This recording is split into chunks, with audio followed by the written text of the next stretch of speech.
Merhaba arkadaşlar, Ece'nin Örgüleri YouTube kanalına hepiniz hoş geldiniz. Bugün sizlerle görmekte olduğunuz bu salopet eteğimizi çalışmak istiyorum. Eteğimizi bugün 1-2 yaş arası bebekler için yapıyorum arkadaşlar. Siz yapacağınız aya göre bu büyüklüğü ayarlayabilirsiniz.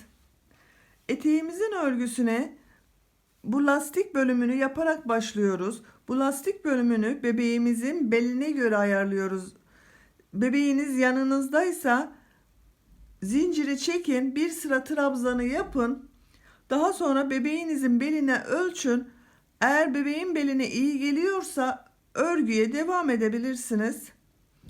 Ben standart ölçülerde çalışıyorum. Bebeğiniz yanınızda değilse de bu başlangıç zincir sayısını yeni doğanla 6 aylık bebekler için 30-35 santim arasında değişmektedir. 6-12 aylık bebekler için de 35-40 santim arasında değişmektedir bu ölçüler. Ama tekrar ediyorum, eğer bebeğiniz yanınızdaysa bu başlangıcını bebeğinizin belinin çevresine göre ölçerek başlayın. Çok iyi olur. Eteğin lastiğini istediğimiz ölçüde başlayıp bu enini de tercihinize göre ayarlayarak örüp bitiriyoruz. Daha sonra bu modelleri yerleştiriyoruz. Model arttırmalarını bakın, tek trabzan başlıyoruz. İkinci sırada 3 trabzan, 5, 7 diyerek artıyor. Siz tercihinize göre bu arttırmaları daha çok da yapabilirsiniz.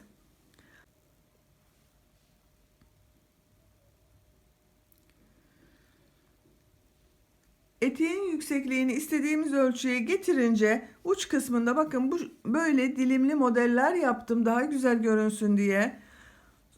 Daha sonra bakın şu askı bölümünü yapıyoruz. Askı bölümü için de lastikten sık iğneler başlıyoruz. Bebeğin arka bölgesine gelecek olan, bakın gövdesine gelecek olan bu kısmı düz örüyoruz. Daha sonra askıları ikiye ayırıyoruz. Askı uzunluğunu bebeğimizin boyuna göre ayarlıyoruz. Uç kısımlarına düğmeler dikiyoruz. Düğmelerinde bakın bu lastiği yaparken aralıklı mesafeli yerler zaten şu şekilde istediğimiz yerden ayarlayabiliyoruz. Bu düğmeyi ilk önceleri bakın şu aşağılardan takabiliriz. Bebeğin boyu uzadıkça uç kısımlara getirebiliriz. Uzatma imkanımız da var. Takalım, takık haliyle bir görelim.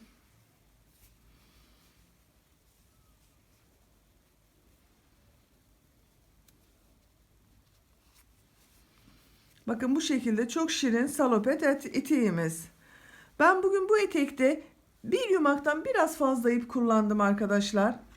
Üzerinde 320 metre yazan ince bir ipti. İpiniz kalınsa bir ip yetmez.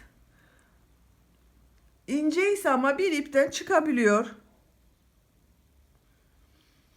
İpimin kalınlığına uygun olarak da şu şekilde bakın 3,5 milimlik tığ kullandım. Askıların uç kısmına dikmek için de 2 adet düğme kullandım bakın. Vakit geçirmeden hemen eteğimizin örgüsüne geçelim. Siz ipinizi, tığınızı hazırlayın. Hep birlikte bu şirin, güzel, modelli eteğimizi örelim.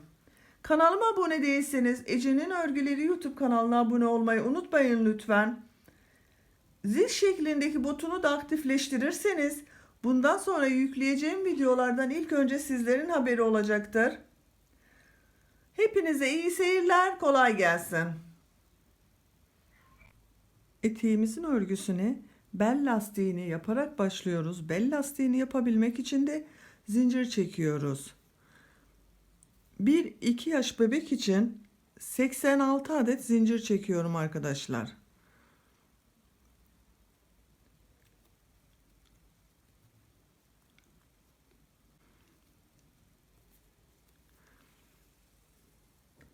...86 zinciri çektim. Zinciri fazla çekmenin hiçbir sakıncası olmayacak arkadaşlar. 3 dönüş için çekeceğiz. Ama biz 90'a tamamlayalım. 90 zinciri çektim.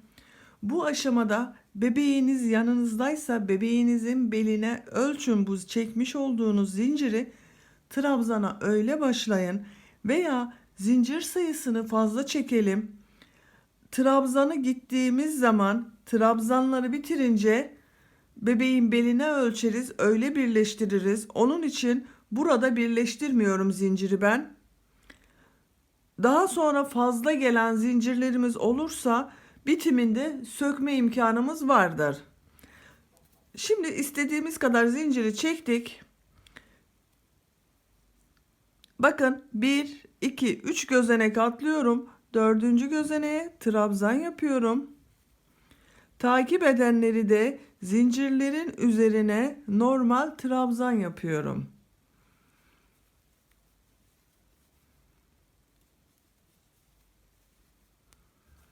Bütün zincirlerin üzerine trabzanlar yapıyorum bu şekilde.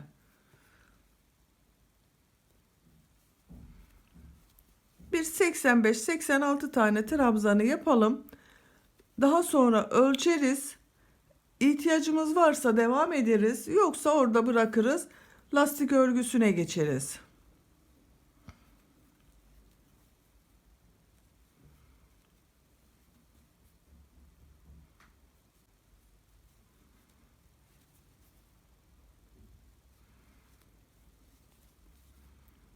Ve 86. Bakın çekmiş olduğum zincirlerin üzerine 86 trabzanı yaptım.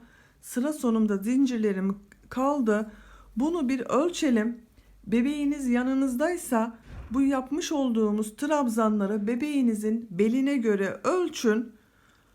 Eğer ölçü tam geliyorsa devam edelim. Eksikse zincirlere devam edip trabzanlarla tamamlayalım. Ben standart bebek ölçülerinde yapıyorum. Yanımda herhangi bir bebek yok. 1-2 yaş arası bebekler için yapıyorum bugün. Santimetre olarak size vermek istiyorum. Siz de standart bebek ölçülerinde yapacaksanız bakın. Başladığım noktaya ucunu getiriyorum. Sıfırı getiriyorum. Çektirmeden ölçüyorum. Bakın hiç çektirmiyorum. Şu anda örgüm gayet serbest. Çektirmeden ölçüyorum. 38 santim bakın. 38 santim trabzan uzunluğum var. Bunu çekerek ölçersek bu lastikli, elastiki bir görünümü var. Bakın şu şekilde çekerek ölçtüğümüz zaman da bakın sıfır noktasına tutuyorum uç noktasını. Örgüyü çekerek ölçüyorum. 43 santim. Bakın 43 santimde elastik hali. Bu da 1-2 yaş bebek için yeterli bir ölçü. Ama tekrar ediyorum. Sizin bebeğiniz yanınızdaysa bu ölçümü bebeğinizin beline göre yaparsanız daha güzel sonuç elde ederiz. Benim yapacağım ölçüde standart ölçülerde yeterli bir uzunluk. Şu şekilde iki ucunu artık birleştirebilirim. Siz de bebeğinizin beline göre ayarladıysanız birleştirme işlemini yapalım. Bakın düzgün bir şekilde getiriyorum. Çapraz olmasın örgümüz. Bu ilk trabzanın bakın tepe noktası var. Ona tığımı takıyorum. İpi tığın üzerine almıyorum. Bu ilk gözeneğe tığı takıyorum. İlmeği alıyorum, çıkarıyorum. Bakın kaydırma tekniğiyle birleştirdim. 1-2 zincir çekiyorum. İpi tığın üzerine alıyorum. Bu ilk görmüş olduğum trabzan var. Onu belinden kavrayarak trabzan yapıyorum. Yanındaki bakın diğer trabzanı ters taraftan belinden kavrayarak trabzan yapıyorum. Bakın buradan belinden kavrayıp trabzan yapıyorum. Bir içten bir dıştan belinden kavrayarak trabzan yapıyorum. Lastik uygulaması yapıyoruz. Bakın benden taraftan belinden kavradım. Ters taraftan belinden kavradım. Trabzan yapıyorum. Bu şekilde bu sırayı tamamlayalım. Bütün trabzanları bir önden bir arkadan belinden kavrayarak trabzanlar yapıyoruz.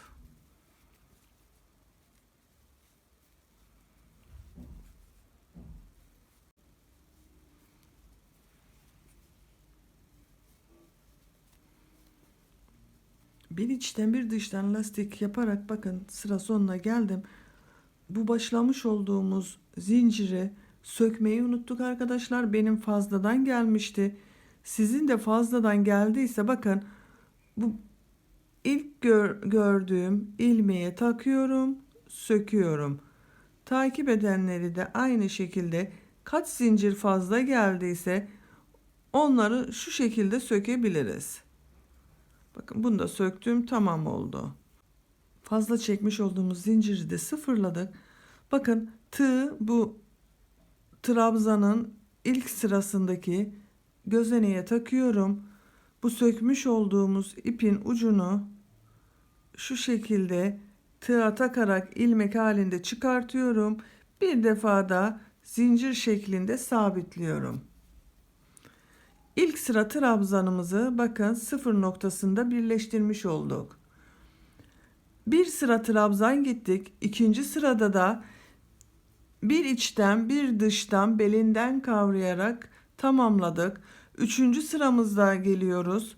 Bakın sıra sonunda benden taraftan aldım. Başlangıcını benden taraftan yapmıştım. Bunu ters taraftan belinden kavrayıp trabzan yapıyorum.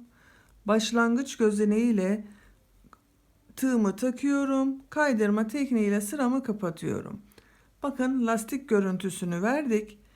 Üçüncü sıraya geçiyorum. Bir, iki zincir çekiyorum. İlk gördüğüm benden taraftan görünüyor. Benden taraftan belinden kavrayarak trabzan yapıyorum. Yanındaki ters taraftan görünüyor. Bakın ters taraftan belinden kavrayıp trabzan yapıyorum.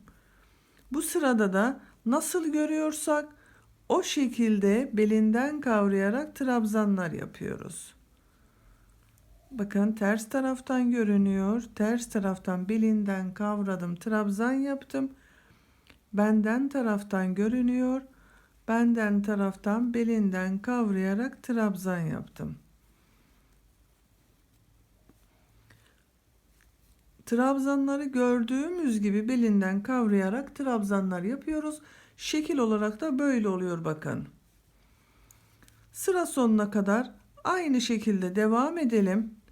Lastik uygulaması bu şekilde devam edecek arkadaşlar. Benim yapacağım büyüklükteki bir etek için 5-6 sıra lastik yeterli. Bu şekilde nasıl görüyorsak alarak lastiğin enini siz tercihinize göre ne kadarlık istiyorsanız o kadar yapın.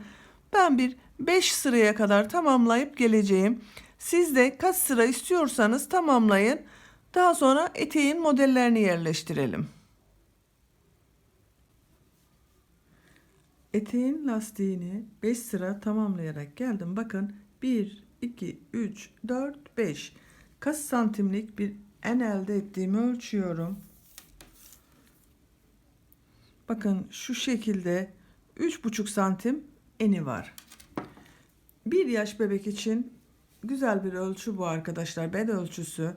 Ama siz modele geçmeden önce bu şekilde bebeğinizin beline ölçün. Öyle modelimizi yerleştirelim. Model yerleştirmesine geçiyorum şimdi. Bakın 1, 2, 3 zincir çekiyorum. Benim şu anda başladığımla birlikte 87 gözenek var bir sırada. Hemen modele geçiyorum. İpi tığın üzerine alıyorum. Bu görmüş olduğum ilk gözeneğin içerisine 1, 2 trabzan yapıyorum. 1, 2 zincir çekiyorum. İpi tığın üzerine alıyorum. Aynı gözenek içerisine 2 trabzan daha yapıyorum. Bakın şu şekilde aynı gözenek içerisine 2 trabzan, 2 zincir, 2 trabzan yaptık. İpi tığın üzerine alıyorum. 1, 2 gözenek atlayıp 3. gözeneğe bir trabzan yapıyorum. Tek trabzan yaptım. İpi tığın üzerine alıyorum. Bir gözenek atlıyorum bu sefer. Diğer gözeneğe, ikinci gözeneğe bir trabzan yaptım. İkinci trabzanı yaptım. Bir, iki zincir çektim. Aynı gözenek içerisine iki trabzan daha yapıyorum. Bir, iki. İpi tığın üzerine alıyorum. Bir, iki gözenek atlıyorum. Üçüncü gözeneğe bakın bir, iki atladım. Üçüncü gözeneğe bir trabzan yapıyorum. İpi tığın üzerine alıyorum. Bir, atlıyorum. İkinci gözeneğe iki trabzan yapıyorum. Bir, iki zincir çekiyorum. Aynı gözenek içerisine bir trabzan daha yapıyorum. Bakın bir, iki trabzan yaptım. Bakın aynı gözenek içerisine iki trabzan, iki zincir, iki trabzan yaptım. Bu aralarda atlamayı bu iki trabzan, iki zincir, iki trabzan yaptıktan sonra bu tek trabzana kadar iki gözenek atlıyorum. Tek trabzandan sonra bir gözenek atlıyorum. 1 2 1 1 atlıyoruz. Bunu modelimizin denk gelmesi için yapıyorum arkadaşlar. Sizin bel lastiğinizin sayısı daha çoksa onu kendiniz de ayarlayabilirsiniz. İpi tığın üzerine alıyorum. Bakın tek trabzan yapacağım. 1 2 atlıyorum. Üçüncü gözeneğe tek trabzan yapıyorum. İpi tığın üzerine alıyorum. Bir atlıyorum.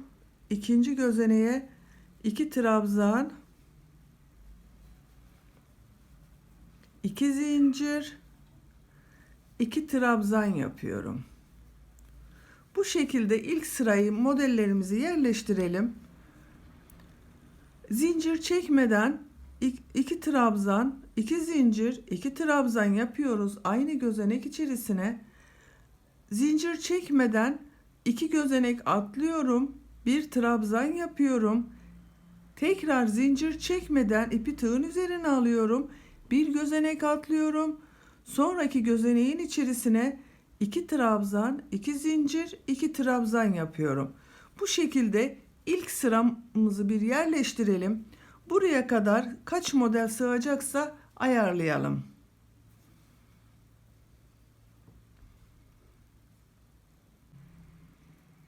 Bakın ilk sıraya modellerimi yerleştirerek tamamladım. Başlangıç ile birleştirme yapmam gerekiyor. Şimdi ipi tığın üzerine almadan bu 3 zincir çekmiştik başlangıçta. Ona şu şekilde bakın 3. zincirin tepe noktasına batıyorum. Kaydırma tekniğiyle sıramı kapatıyorum. Bakın kapatmış olduk. İkinci sıramıza geçeceğiz.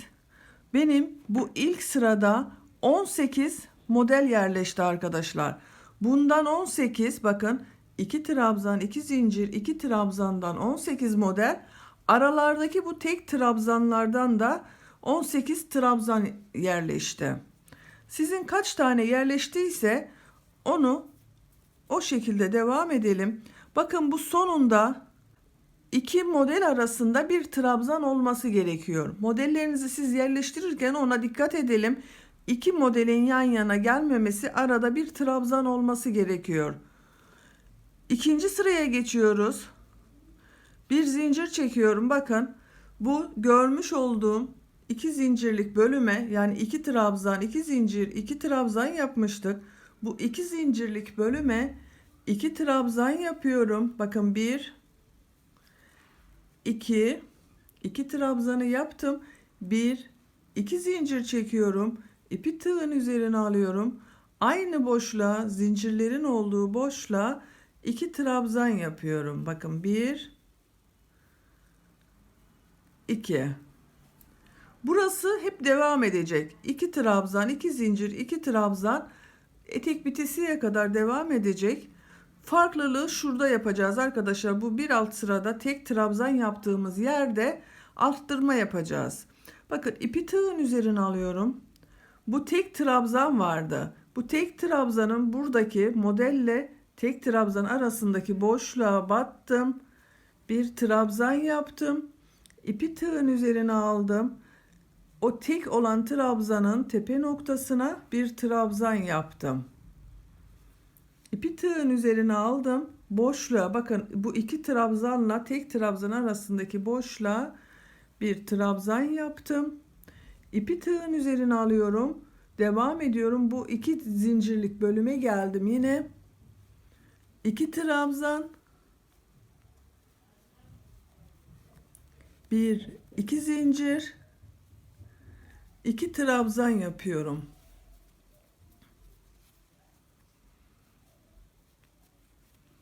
İpi tığın üzerine alıyorum. Bakın, bu tek olan trabzana geldik.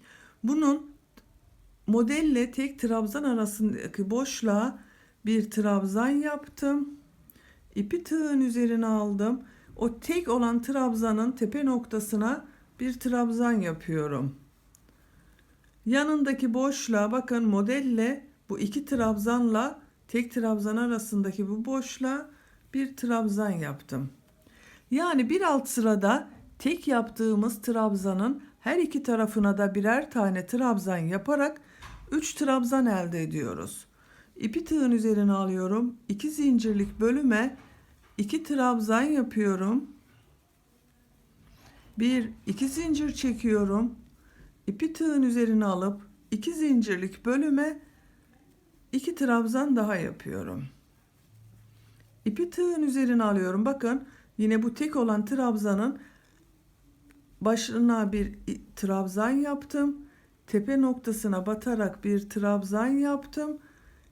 Yanındaki boşluğa batarak bir trabzan yaptım. Bakın, 3 trabzan elde ettim. Bir trabzanın üzerinde yanlarına da yaparak. Devam ediyorum. 2 zincirlik bölüme 2 trabzan, 2 zincir, 2 trabzan yapıyorum. Bu şekilde sıra sonuna kadar devam ediyoruz.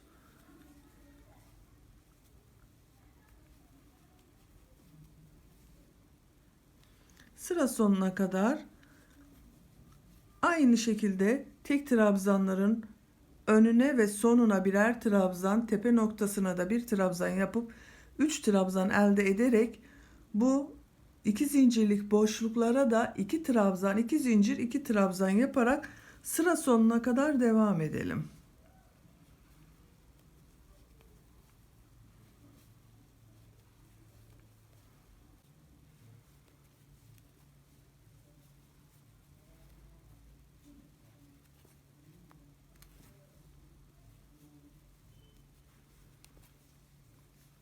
Modellerimi yerleştirerek bakın, sıra sonuna geldim. Sondaki boşluğa da 3 trabzanı yapıyorum. 2 model arasındaki boşluğa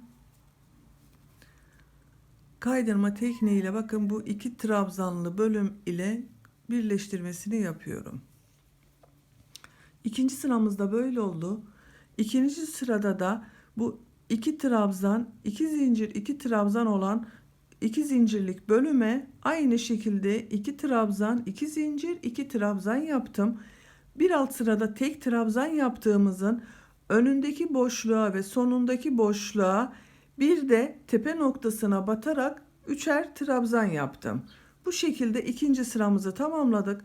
Şimdi üçüncü sıradayız. Üçüncü sırada yine bakın, bu iki zincirlik bölüme bir iki trabzan yapıyorum. Bir iki zincir çekiyorum. Aynı boşluğa iki zincirin üzerine iki trabzan daha yapıyorum. İpi tığın üzerine alıyorum. Şimdi bu trabzanlı bölümdeyiz. 3 trabzan var. Bakın, bu 3 trabzandan önceki bu 2 trabzanla 3 trabzan arasındaki bu boşluğa bir trabzan yapıyorum. İlk trabzan yapıyorum. Bu 3 trabzanın tepe noktalarına trabzanlar yapıyorum. Bakın, buraya kadar bir boşlukta trabzan var. 3 de tepe noktalarına batarak trabzan yaptım. Toplam 4 trabzan var bakın. Tekrar bu boşluktan bir trabzan yapıyorum. Bu bölümde 5 trabzan elde ediyoruz. İpi tığın üzerine alıyorum. 2 zincirlik bölüme 2 trabzan, 2 zincir, 2 trabzan yapıyorum.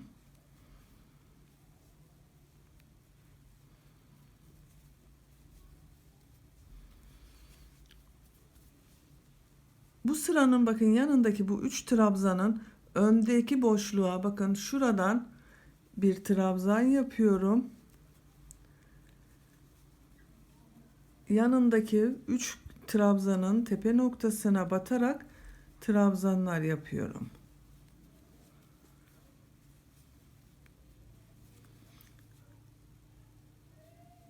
İki zincirlik boşluğa 2 trabzan, 2 zincir, 2 trabzan yapıyorum. Bu 3 trabzanın önündeki boşluktan bakın şuradaki boşluktan bir trabzan yaptım. 3 trabzanın da tepe noktalarına batarak trabzan yapıyorum.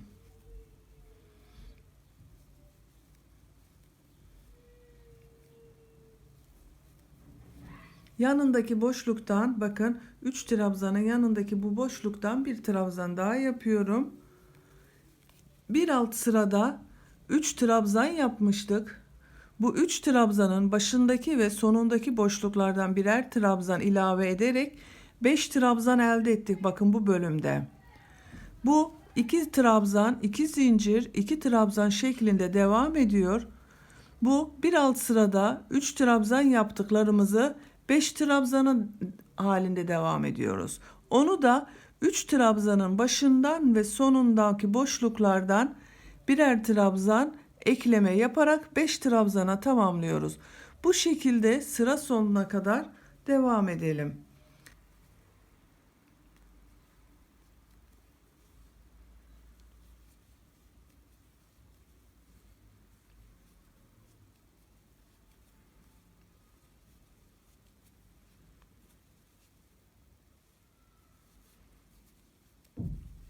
Beş trabzanlı bölümü bakın yaptım.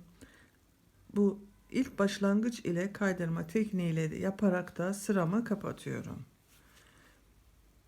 Üçüncü sırayı bitirdik. Dördüncü sıraya geliyoruz. Onun için bir zincir çekiyorum.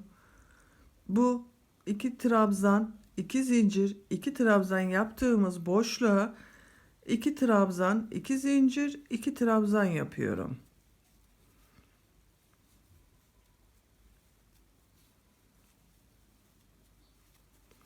Bu sırada arttırma işlemi yapmayacağız. Gördüğümüz bu 5 trabzanın tepe noktalarına batarak trabzan yapacağız. Bakın ilk trabzanın tepe noktasına trabzan yaptım. Takip eden 4 trabzanın da tepe noktalarına batarak trabzan yapıyorum. Bir alt sırada 5 trabzan yapmıştık bu bölümlere. Şimdi aynı şekilde bu 5 trabzanı devam ediyoruz. Arttırma yapmıyorum. İpi tığın üzerine alıyorum. 2 trabzan, 2 zincir, 2 trabzan yapıyorum.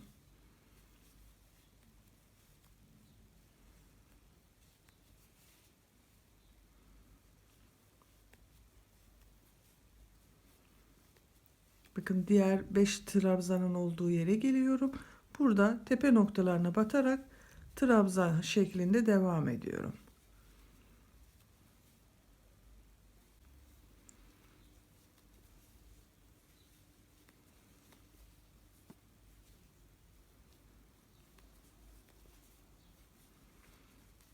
Bu şekilde sıra sonuna kadar devam edecek. Bir alt sırada bakın arttırma yapmıştık. Yanlardan trabzan yaparak bu sırada hiç arttırma yapmadan bu 5 trabzanın tepe noktalarına battık. Bu 2 trabzan, 2 zincir, 2 trabzanlık bölümü de aynı şekilde devam ettik. Bu şekilde 5 trabzandan oluşan bu bölümü 3 sıraya tamamlayalım. 3 sıranın sonunda tekrar arttırma işlemi yapacağız. Örgümüzü bu şekilde 3 sıra örerek gelelim. Eteğin örgüsünü bu 5 trabzandan oluşan bakın bu modelle 3 sıraya tamamlayarak geldim. Görüntüsü de bu şekilde bakın giderek genişliyor. Şimdiki sırada tekrar arttırma yapacağız. Bu arttırmalarla eteğin çevresi biraz daha geniş olacak. Bir zincir çekiyorum. Bu ilk iki trabzanı yapıyorum. Bir, iki zincir çekiyorum. İki trabzan daha yapıyorum. İki zincirin üzerine. Şimdi arttırma yapacağız. Bakın bu bir alt sırada 5 trabzan var. Bu trabzanın şu baştaki boşluktan bir trabzan yapıyorum. Bu 5 trabzanın her birine birer defa batarak trabzanlar yapıyoruz.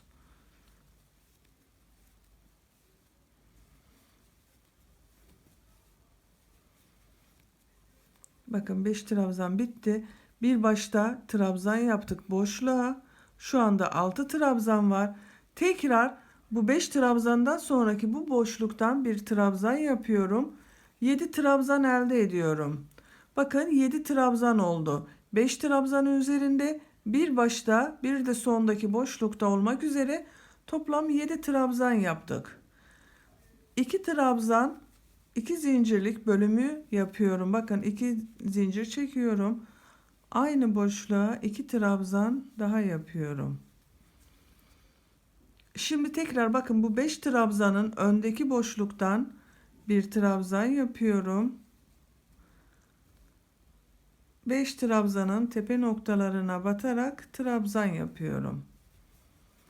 Artık bu 5 trabzanlı olan yerler 7 trabzanlı oluyor. Eteği bu şekilde devam ettireceğiz arkadaşlar. Yeri trabzanlı olarak ben daha fazla geniş olsun istemiyorum.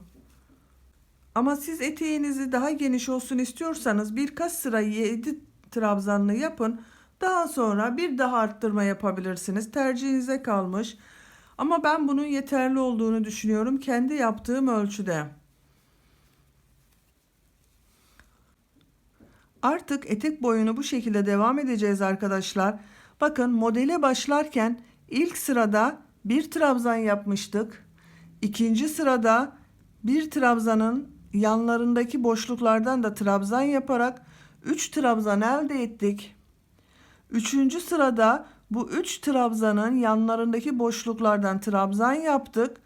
5 trabzan elde ettik. Bu 5 trabzan ile 3 sıra devam ettik. 3 sıranın sonunda bu 5 trabzanın kenarlarındaki yanlarındaki boşluklardan birer trabzan ilave ederek 7 trabzana tamamladık.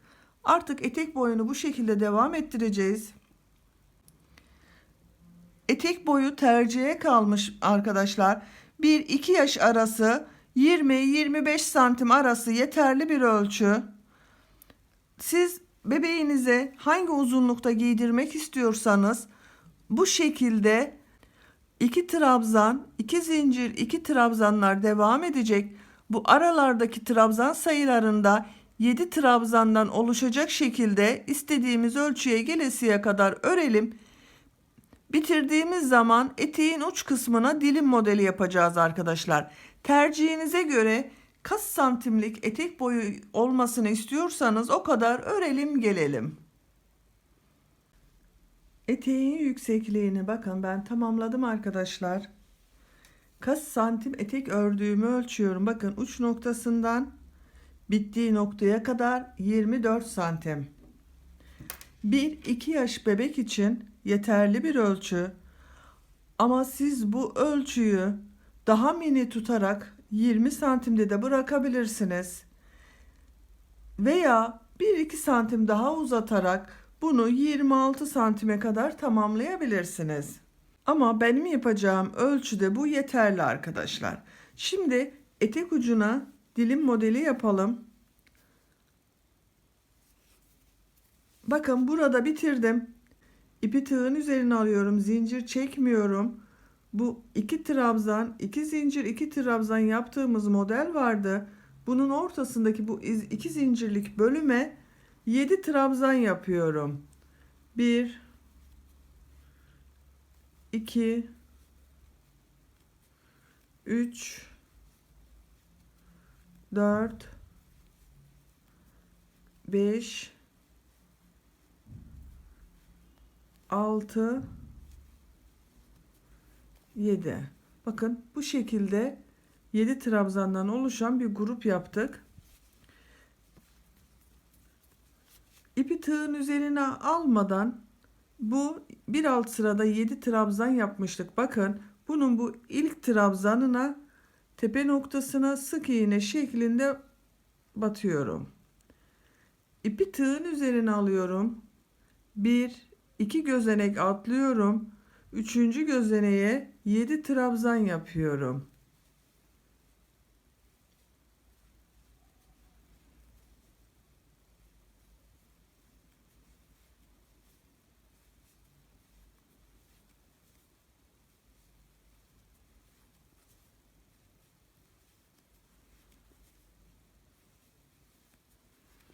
Yedi trabzanı yaptım. İpi tığın üzerine almadan bakın 1 2 gözenek atlıyorum. 3. gözeneğe sık iğne şeklinde batıyorum. İpi tığın üzerine alıyorum. Bu modelin ortasındaki 2 zincirlik bölüme 7 trabzan yapıyorum.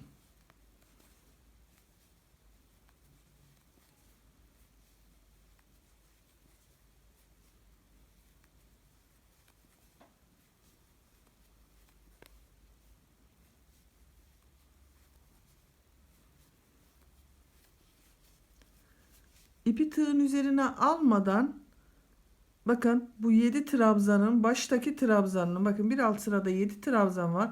Baştaki trabzanın tepe noktasına sık iğne şeklinde batıyorum. İpi tığın üzerine alıyorum. Bu 7 trabzan yaptığımız trabzanların ortasına denk gelen bu trabzana bakın 7 trabzan yapıyorum. Bu şekilde yaptığımız zaman ortalı denk geliyor. Aralarda da bakın 2 trabzan atlamış oluyoruz. 1 2 atlıyoruz. Üçüncü olana trabzan yapıyoruz. 7 trabzanı yapalım.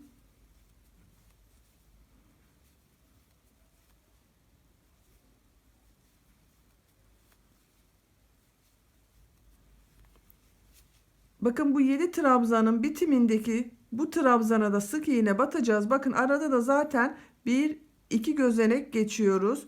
Üçüncü olan yani son trabzana sık iğne şeklinde batıyorum. İpi tığın üzerine alıyorum. Bu 2 zincirlik bölüme 7 trabzan yapıyorum.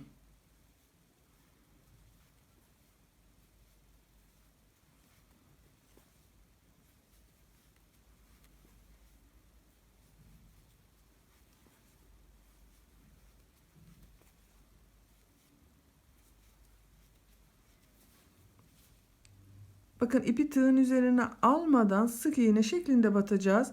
Bu 7 trabzanın baştaki ilk trabzanın tepe noktasına sık iğne şeklinde batıyorum.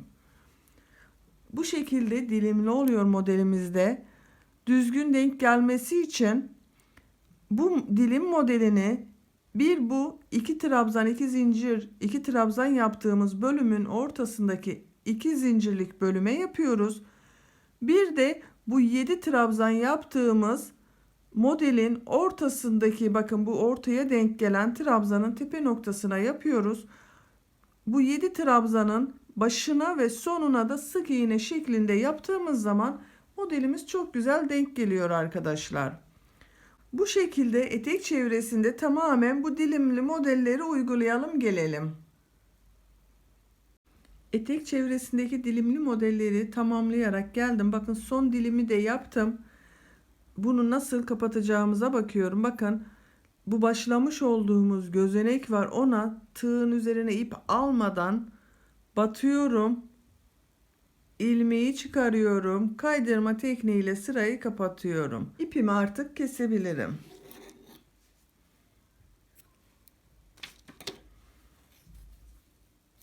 Eteği bitirmiş olduk böylece.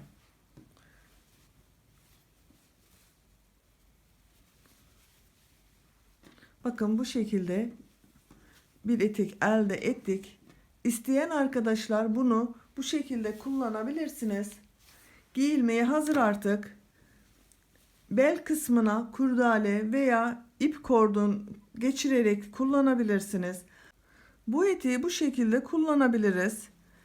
Ama ben bugün bu arka bölümünden salopet elbise olsun diye askılar yapacağım. Şimdi ona başlayalım.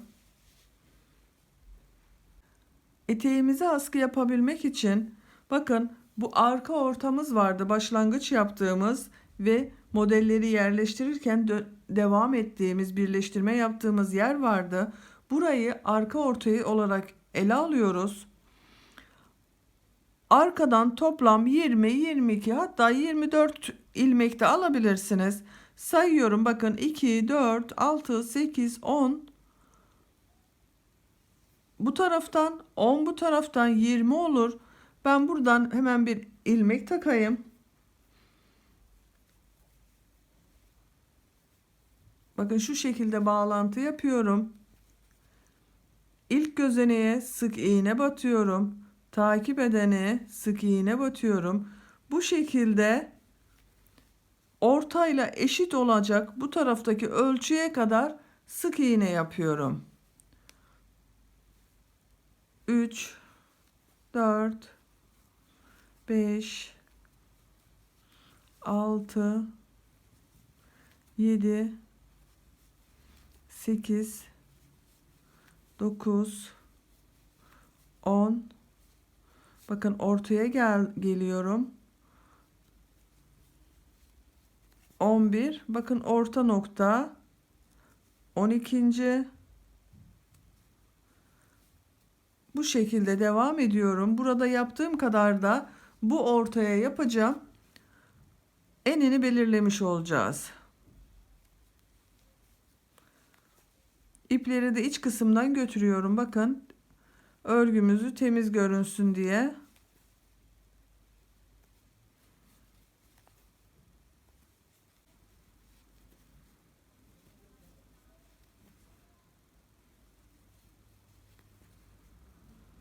Bakıyorum hemen kaç tane yaptım. 2, 4, 6, 8, 10, 12, 14, 16, 18, 20, 21. Bir sık iğne daha yapayım. 22 sık iğne yapıyorum. Bakın 22 sık iğne ile arkanın askı bölümüne başlayacağım. Bu ipi de buradan keselim.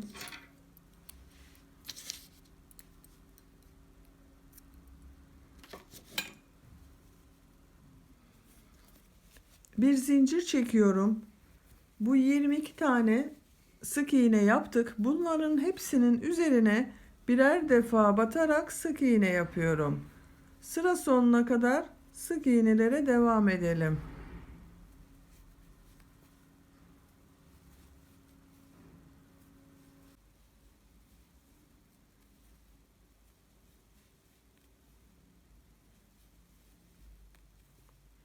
Bakın son gözeneği de sık iğneyi yaptım. İkinci sırayı yaptım. Bu şekilde askı biraz devam edeceğiz. Bu 22 gözenekten oluşan sık iğneleri tercihinize göre bir 8-10 santim arası tamamlayalım. Daha sonra ikiye ayırıp askı bölümlerini devam ettireceğiz.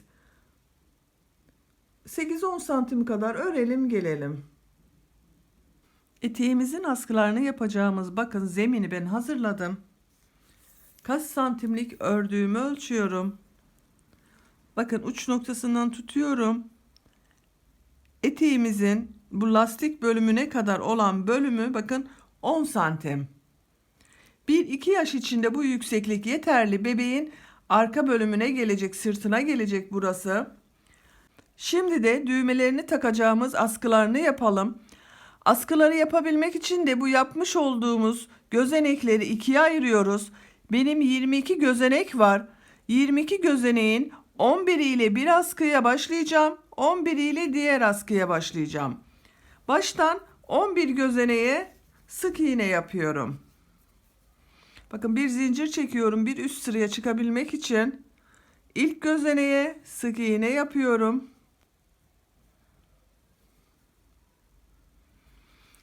Baştan 11 gözeneğe sık iğne yapıyoruz.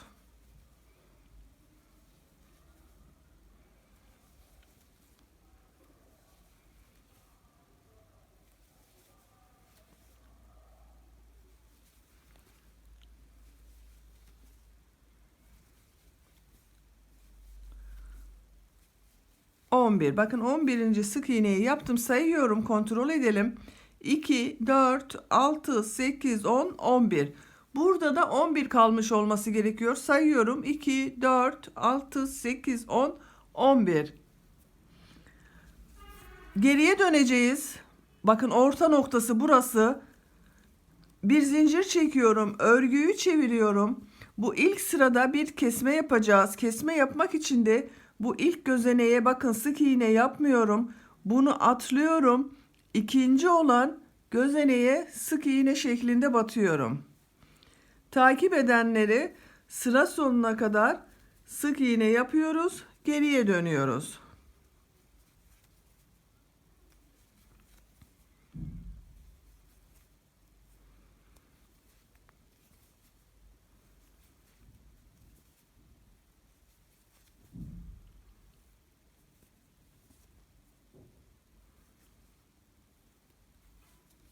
Bakın sıra sonuna gittim. Zincir çektim. Geriye dönüyorum. Bu bölümde kesme yapmıyoruz. Bakın bu kenar kısımlarında düz devam edecek. Kesmeleri bu askıların orta bölümüne gelen buralardan kesme yapacağız. Bu kenar bölümü düz devam edecek. Buradan kesme yapmıyoruz. Bakın ilk gözeneğe battım.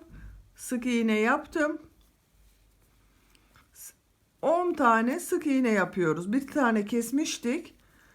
10 sık iğne kaldı. Onun da yapıyoruz.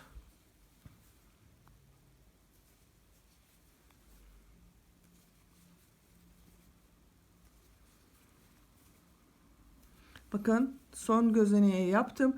Bir zincir çekiyorum. Örgüyü çeviriyorum. Şimdi tekrar kesme işlemi yapacağız. Bu ilk gözeneğe batmıyorum. İkinci gözeneğe sık iğne şeklinde batıyorum. Devam ediyorum.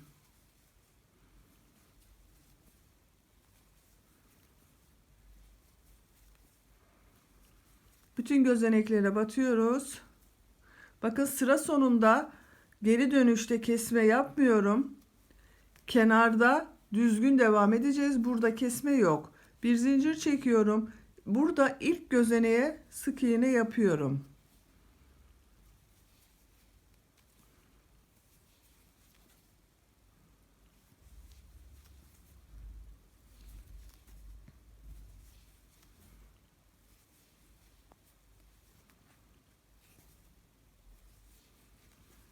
Bakın son gözeneğe sık iğne yaptım. Bir zincir çektim. Örgüyü çevirdim. Bu ilk gözeneğe tekrar batmıyorum. İkinci gözeneğe sık iğne yapıyorum.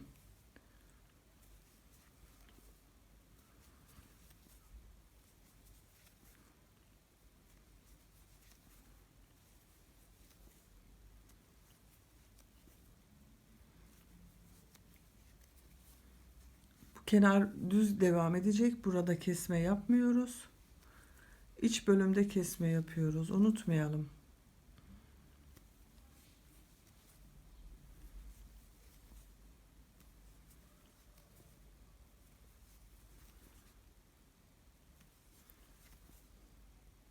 Bakın son gözeneğe battım. Bir zincir çektim. Bakın böyle kesme yaptığımız için de bu şekli aldı. Örgüyü çeviriyorum. Bakın bu ilk gözeneğe batmıyorum. İkinci gözeneğe sık iğne yapıyorum. Artık kesmeleri burada bitiriyorum ben. 7 gözenek kaldı. Bakın 1, 2,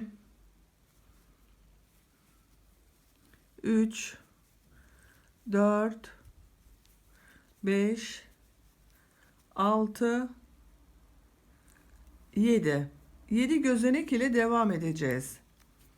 Kenar bölümünde bir zincir çekiyorum. İlk gözeneğe batıyorum.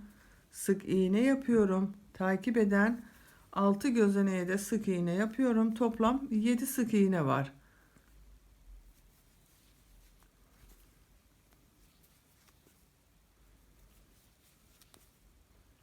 Bakın 7. sık iğneyi de yaptım. Bir zincir çekiyorum. Örgüyü çeviriyorum. Artık kesme yapmayacağımız için bu ilk gözeneğe sık iğne şeklinde batıyorum.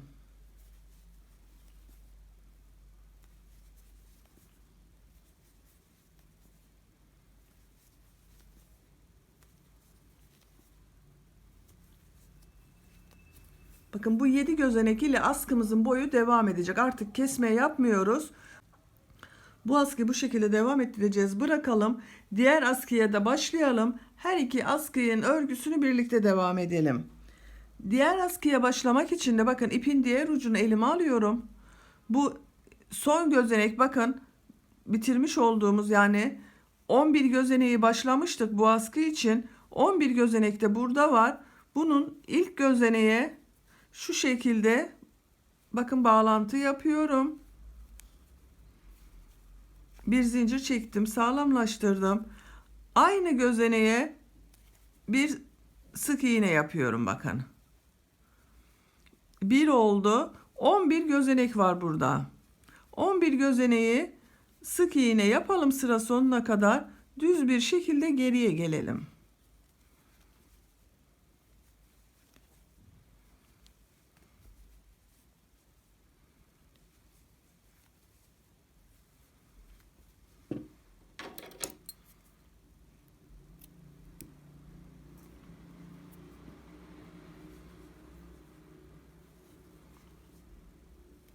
Bakın sıra sonuna geldim. Bir zincir çekiyorum. Örgüyü çeviriyorum. İlk gözeneğe sık iğne yapıyorum. Takip edenlere sık iğne yapıyorum.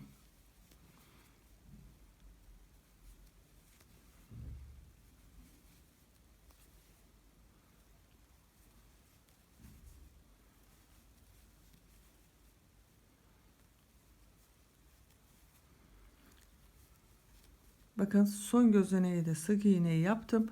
Bir zincir çekiyorum. Örgüyü çeviriyorum. Burada kesmeler yapmıştık. Bakın burada da aynı şekilde bu iç bölümde kesme işlemlerini yapacağız. Bu ilk gözeneğe atlıyorum. İkinci gözeneğe sık iğne yapıyorum. Takip edenleri sıra sonuna kadar sık iğneler yapıp geriye dönüyoruz.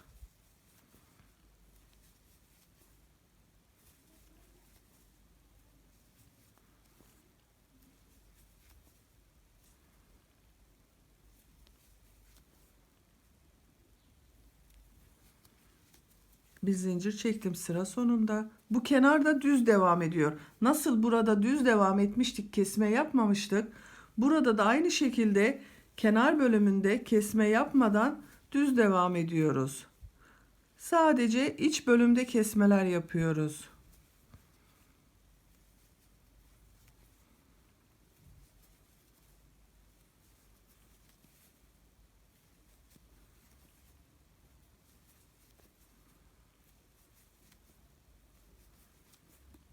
Bakın son gözeneği yaptım. Bir zincir çekiyorum, örgüyü çeviriyorum.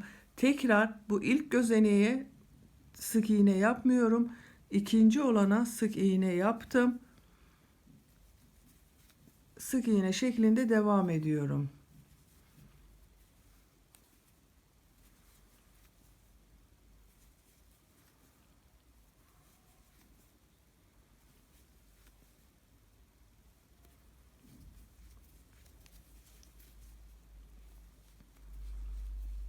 Burada da 7 gözenek kalasıya kadar kesme yapacağız arkadaşlar. 7 gözenekten sonra aynı diğer askıda olduğu gibi devam edeceğiz.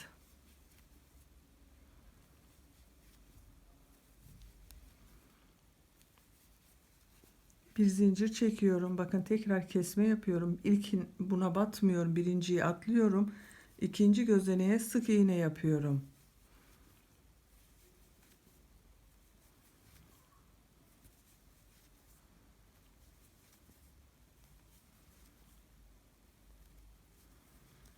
Bir zincir çektim. Kenar bölüm düz devam ediyor. Burada kesme yapmıyoruz kenarda.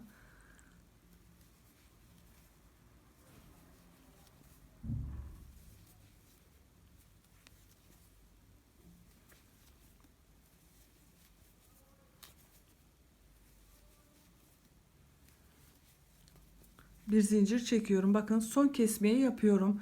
Bu 7. gözenek sayıyorum. Bakın bir atlıyorum. İkinciye sık iğne yapıyorum. 1 2 3 4 5 6 7. Zincir çekiyorum, geriye dönüyorum. Artık bu 7 gözenek ile askıya devam edeceğiz.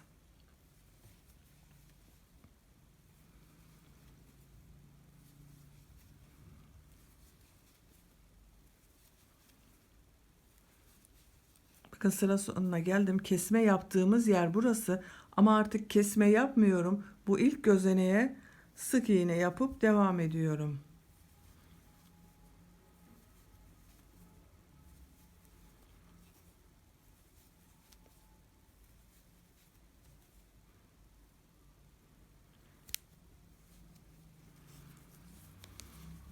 Bakın askılarımız bu şekilde devam edecek. Bu askının yüksekliğini siz bebeğinize göre ayarlarsanız daha iyi olur arkadaşlar. Eteği bebeğinize giydirin. Bu askıları bebeğinizin gövde uzunluğuna göre yaparsanız daha iyi olur. Ben bugün standart ölçülerde yapacağım. 25-30 santim, 35 santime kadar ne kadar istiyorsanız yapalım. Bitmiş haliyle görelim. Eteğin askı uzunluğunu bitirerek geldim. Benim için gerekli ölçü yeterli olduğunu düşünüyorum. Ben standart ölçülerde yapıyorum arkadaşlar. Siz bu askının uzunluğunu bebeğinizin üzerine eteği giydirin. Şu şekilde ölçün. Eğer bebeğinizin üzerine iyi geliyorsa tamamdır. Zaten bakın ördüğümüz askının örgüsünden dolayı esnek bir yapısı var. Bakın elastiki bir yapısı var. İstediğiniz kadar uzayabilmektedir bu. Kaç santimlik ördüğümü ölçüyorum. Bakın eteğin lastiğinin bitmiş olup askılara başladığımız yerden itibaren uç noktasını tutuyorum. Sıfır noktasını tutuyorum. Bitmiş hali bakın 40 santim. 40 santimlik bir etek askı uzunluğum var. İkiye ayırdığımız yerden itibaren ölçüyorum. Bakın ikiye ayırdığımız yerden itibaren de aynı şekilde ölçüyorum. 30 santim bakın. 30 santimlik bir askı boyu ördük. Benim için yeterli bir ölçü. Artık düğmelerini dikelim. Eteğimizi bitirelim. Düğmeleri de şu şekilde eteğinizi uzun tutup da daha uzun süre giysin istiyorsanız bebeğinizin üzerine göre ölçün. Nereye denk gelecekse oraya şu şekilde dikeceğiniz düğmeleri hazırlayıp dikebilirsiniz. Düğmelerimizi de dikelim. Dikeceğimiz düğmeyi bakın şu şekilde tutuyorum. Nasıl dikeceğime bakıyorum. Böyle dikersem iyi olacak. Buradan bakın şu şekilde iğneyi geçiriyorum.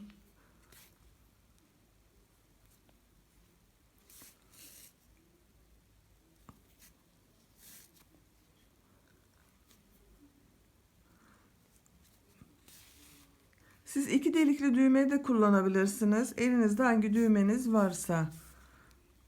Bakın bu şekilde düğmemizi dikmiş olduk. Arka noktadan sağlamlaştıralım.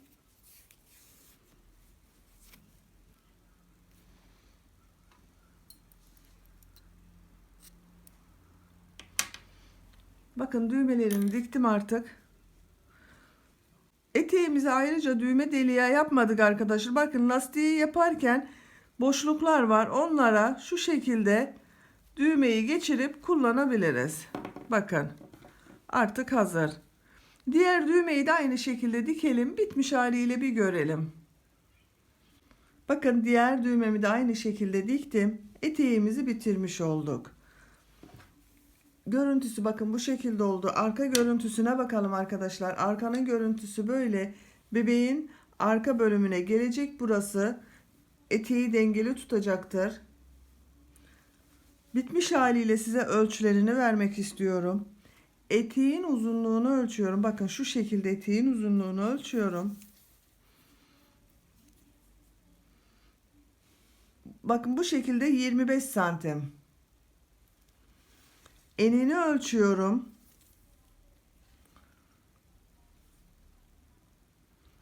23 santim. Bakın şu şekilde eni 23 santim. Tam yüksekliğini ölçüyorum. Askının uç noktasından etek ucuna kadar olan uzunluğu ölçüyorum. Bakın uç noktasına, santimetrenin sıfır noktasına tutuyorum. Bitmiş haliyle ölçüyorum. 41 santim bakın. 41 santim uzunluğunda bir etek boyumuz, yani salopet elbise boyumuz oldu. Bunu artık bebeğimize giydirebiliriz. Bakın çok şirin, çok tatlı bir etek yaptık. Mini mini kızlarımıza artık giyime hazır bir etek oldu. Beni dinlediğiniz ve izlediğiniz için hepinize çok teşekkür ederim. Kanalıma abone değilseniz Ece'nin Örgüleri YouTube kanalına abone olmayı unutmayın lütfen. İnşallah sizlerle yeniden yeni örgülerde buluşmak üzere. Hoşça kalın, sevgiyle kalın.